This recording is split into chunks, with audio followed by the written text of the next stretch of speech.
Cairo airport, and she was heading up to visit to find her sister in the middle of Balochistan in Pakistan, which is where the Taliban has its headquarters today, and where the Mujahideen had their headquarters then. I didn't know this.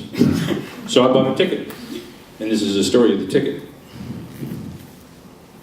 That's the Boland Mail. Still runs today, same trains. And that is the first class railway carriage. Because you can fold these down and you get 4 bunks, right? That's first class. You should see third class. Here we go. The Boland Mail thundered on through the desert night, onto the Iranian plateau and through the Sistan Basin. We passed by the Quran, where Pakistan had detonated her first real mushroom cloud only 5 months before our arrival. But it was way beyond Quetta and through the mouth of the Boland Pass, where Muhammad Omar's fire in hell was really happening. The Soviets had invaded Afghanistan 4 years earlier, and they were quickly absorbing the lessons from all previous invaders. When you're wounded and left on Afghanistan's plains, and the women can come out to cut up remains, just roll on your rifle and blow out your brains and go to your God like a soldier. Rudyard Kipling. The Russians called the tribal resistance Dushman, enemy. The name the rebels had chosen rolled off their tongues more eloquently, Mujahideen. Robin and Julie had stolen into my sleeper booth. I sat up, half asleep, and rocking with the rails. A crescent moon carved an arc through the horizontal window bars of the dark compartment. There were no doors between the carriages. The only other light filtered back from the next one, through the framed rectangular entrance at the end of the cabin. Fade to black.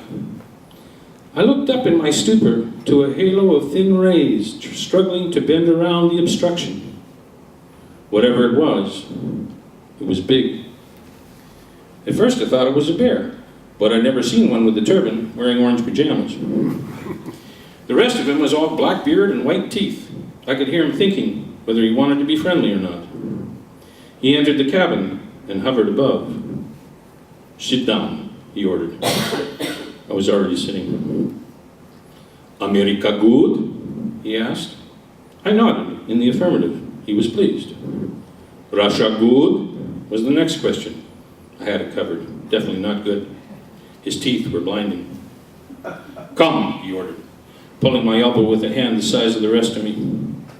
We went forward through several empty cars until we reached the Afghan enclave in cabin class. The carriage ascended to the rafters with U-shaped tiered wooden shelving, packed solid with turbans and beards and teeth and weapons. A single filament bulb swung from its ceiling cord, keeping perfect time and pitch with the tracks. I was glad I had arrived with a date. A chair was placed in the middle of the remaining floor space. Sit down, said the bear. I was already sitting.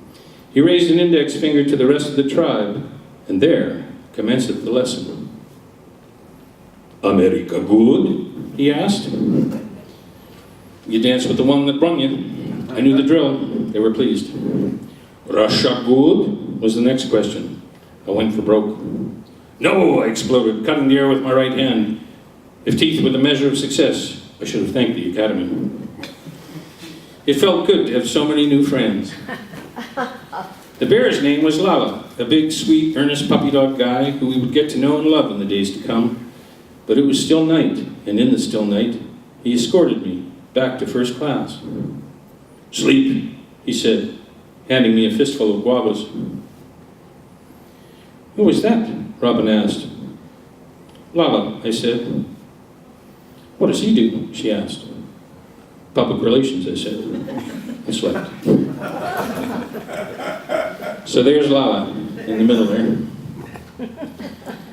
And there's, oops, sorry.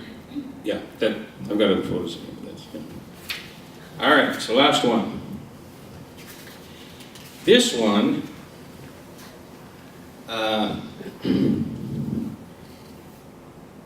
wasn't on Marais, it was in Tahiti and Bora Bora. So my best friend Steve would come and visit me at times during this world trip, and we would go off and do silly things together. And we had no money. But we wanted to go to Bora Bora, and we wanted to live the good life. and we had to get creative to do that. So this is the story of how we got creative. We scrambled downstairs early next morning. Our first stop was to the Third World Ticket Office to pay for our journey to Bora Bora. Our boat had arrived overnight, and Steve and I walked over to inspect what we thought would be a rough facsimile of a cruise ship. And rough it was, an immense red and white cargo vessel, almost 600 rusty tons, built 20 years earlier in Norway, and looking every year of it. There were 2 tall yellow cranes at either end of the large open deck that constituted most of the ship, and a small pilot house at the stern. A name was painted on the hull, just aft of the anchors. Taporo 4. It would take almost a day to island hop itself to Bora Bora, with stops at Wahine and Raiatea, and all the oily open deck space you could want, fully exposed to all the natural elements, and likely some of the more synthetic ones as well. The price was right. From there, however, the price went into orbit. Steve and I stopped for a juice and a croissant at a stand outside the Club Med office. He had that far-off stare. Bit out of our league, don't you think? I said. You don't ask, you don't get, he replied. So we went into the sub-zero quiet aircon and parked ourselves in front of a young desk jockey. He quoted a price for 4 nights. We rolled our eyes. He quoted a cheaper one. We rolled him a little less. I asked him how many guests he currently had in the Club Med in Bora Bora. He quoted a cheaper price. I offered him a quarter of his original asking price. He said no. We got up to leave. He said yes. Which flight should I book you on? He asked. Don't worry, Steve said. We got tickets. The next day, Steve and I staked out a small area on the wooden slatted deck. We left at dusk into a gently rolling sunset, suffusing through the surrounding palm-fringed islands. We pulled out the bread and wine, the latter of which must have contained some magnetic property, as it immediately attracted a Parisian artist who successfully applied her wily feminine charm to score most of the bottle. After a night stop at the dock in Wahine, I pulled the gold kazoo further out on the deck to get some cooler air. The Taporo made Raiatea at about 5:30 in the morning, just as the first rays of the sun hit the pastel-colored, ramshackle colonial houses with their upper-story shuttered windows, bougainvillea, balconies, and balustrades, and main floor hanging laundry. We grabbed a coffee in a pleasant little market cafe and reboarded for the final stretch to Bora Bora. When I awoke again, it was already on the horizon, as stunning as I heard it would be, soaring almost 3,000 feet out of the surrounding dense coconut-forested lagoon and barrier coral reef. Malpayi and Otemanu were 2 peaks from the same extinct volcano. The petroleum and rusted metal smells of the Taporo were gradually wrestled away by fragrances of coconut oil and frangipanis and the sweetness of just being there. After we made landfall at Vaitapi, I yanked Steve onto a dump truck I thumbed down. We looked at each other and nodded before taking the path down past the sign to the radiating cluster of overhanging water bungalows on stilts over the Fapuari Bay Lagoon down the hill in front of us. Club Med, Bora Bora. This must be the place, he said. Bora Bora means firstborn. The only one awake in the entire complex at that hour wasn't quite up to the delivery. In the enormous bar under the giant thatched fare sat a thin, middle-aged Frenchman, strangled in plastic beads and furred in the only way that middle-aged, chain-smoking Frenchmen furrow, and long past his due-by date. He was holding his head with one hand and his gauloise with the other. The ash went the length of the cigarette. It fell off as he looked up. He almost fell off too. "This is a private club," he said, all indignant. "We have a reservation," said Steve. The face grew more furrowed. "But you must have vouchers," he said. We handed them over.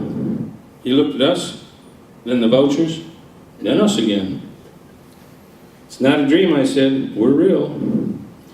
"But we're not expecting you until the first plane," he protested, taking an extra long drag on a freshly lit coffin nail.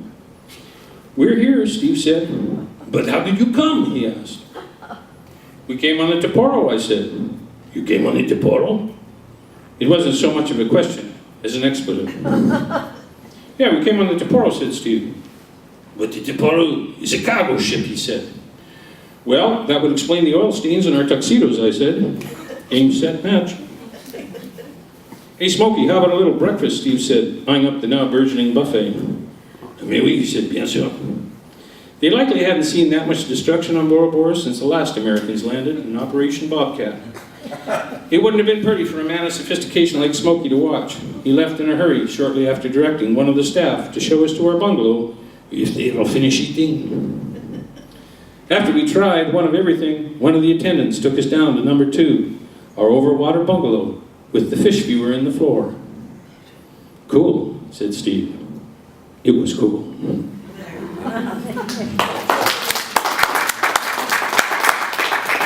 All right, we're almost to the end. So I love travel books, which is one of the reasons I read them. I've got classical travel books I absolutely adore. Okay, I've got some more recent travel books that I totally am in love with. And then there are other travel books, you know, that are kind of okay. Some of them might surprise you. And then there's other travel books that are just, you know, don't even get me going on these ones, right? So that's fine. All right, but the ultimate road trip are these guys. Thank you very much. Any questions? I'm happy to answer.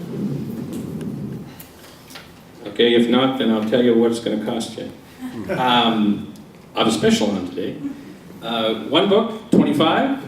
2 books, 45. And I've got books, other books that I've written over there too. 3 books, 60, and 4 books, 70. I was going to do 75, but I'm feeling generous. Okay, thank you very much for coming, folks. Excellent.